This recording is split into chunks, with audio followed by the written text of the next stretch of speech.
علم بنده وه سړه مې نه کړه د لټون هڅه وه پوره مې نه کړه واپس په خپلو قدمونو راغلم د زور پړاو په ریکارډونو راغلم واپس د غار دور طبیعت ته راغلم د تورې شپې نه هم سحر ته راغلم چې و د کاڼو د اوزار زمانه د ځنګلي انسان د ښکار زمانه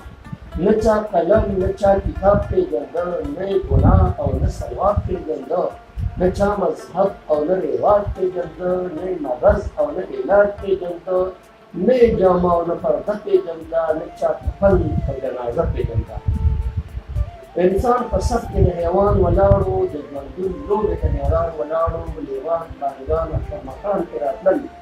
باد و باران سیلاب طوفان کې راتلل اوبه خواړه یې خوړل کور نه و بغیر له غاره یې بل کور نه و اخر یې خپل ژوند له معنه پیدا کړه دوی د ښو بدو پیمانه پیدا کړه دوی بې جامو د علم سر کېښودو بنیاد د هنر کېښودو خپل ضرورت په هر هنر پوهه کړو فطرت د ژوند په خیر او شر پوهه کړو د ژوند د مخ نه تور څادر اوچت شوه د بېوسۍ سپېرو ټغر اوچت شوه په ژوند کې دغه لاجواب دور د یو سپېڅلي انقلاب دور ذهنونه خلاص وو چا تړلي نه وو دوی ملایانو یرولي نه وو ذهنونه خلاص وو چا تړلي نه وو دوی ملایانو یرولي نه وو لوی فلسفي دا ځنګلي انسان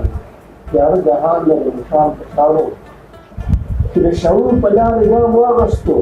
دوی د تیرو نه انتقام واغېستو د جهالت نه انسان وویستو روښانه لار ته یې کاروان وویسته څوک چې د ژوند په فلسفه پوه شي د دې کاروان په مرتبه پوه شي اوسني خلک که سپوږمۍ ته خېږي پخوانی سوچ نوې کولی پوهېږي اوسني خلک که سپوږمۍ ته خېږي پخوانی سوچ نوې کولی پوهېږي نن چې په مور د اسمان روان دی دا د ژوند هر کاروان روان دی نن که خبرې طالب جان کوي نقل د هغه زوړ انسان دی